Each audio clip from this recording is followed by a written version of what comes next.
তারা হয়তো এই হাদিস জানে না, আল্লাহ পাক ওদের কানের মধ্যে আমার এই হাদিসটা যেন পৌঁছে দেন, আমিন। নবী সাল্লাল্লাহু আলাইহি ওয়াসাল্লাম বলেছেন, আমি মেরাজের রাতে যখন গিয়েছি তখন এক শ্রেণীর মানুষকে দেখেছি, ওদেরকে শাস্তি দেয়া হচ্ছে। কি শাস্তি? জাহান্নামীদের রক্ত এবং পুঁজ ওদেরকে খেতে দেয়া হচ্ছে। জিবরাইল আলাইহিস সালামকে জিজ্ঞাসা করা হলো যে এরা কারা? তিনি বললেন, এরা আপনার উম্মতের সেই সব ব্যক্তি যারা মাদকদ্রব্য সেবন করত।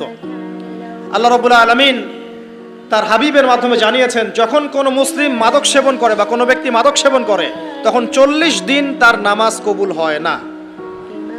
এরপর যদি সে তওবা করে তাহলে আল্লাহ পাক তার তওবা কবুল করবেন ইনশাআল্লাহ। যদি সে আবারও মাদক খায় তওবা করার পর, আবার 40 দিন তার নামাজ কবুল হবে না। যদি সে আবার তওবা করে আল্লাহ পাক আবার তাকে মাফ করে দিবেন। যদি সে আবারও মাদক খায় আবার 40 দিন তার নামাজ কবুল হবে না। তারপর যদি আবার তওবা করে আবার আল্লাহ তাকে মাফ করে দিবেন।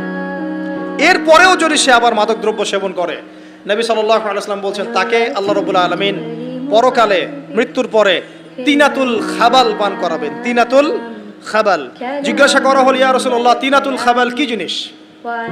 নবী সাল্লাল্লাহু আলাইহি ওয়াসাল্লাম উত্তর দিচ্ছেন, এটা হচ্ছে জাহান্নামীদের রক্ত, মাংস, এগুলো পুড়ে পচে যে রসটা বের হবে, এটা হচ্ছে তিনাতুল খাবাল।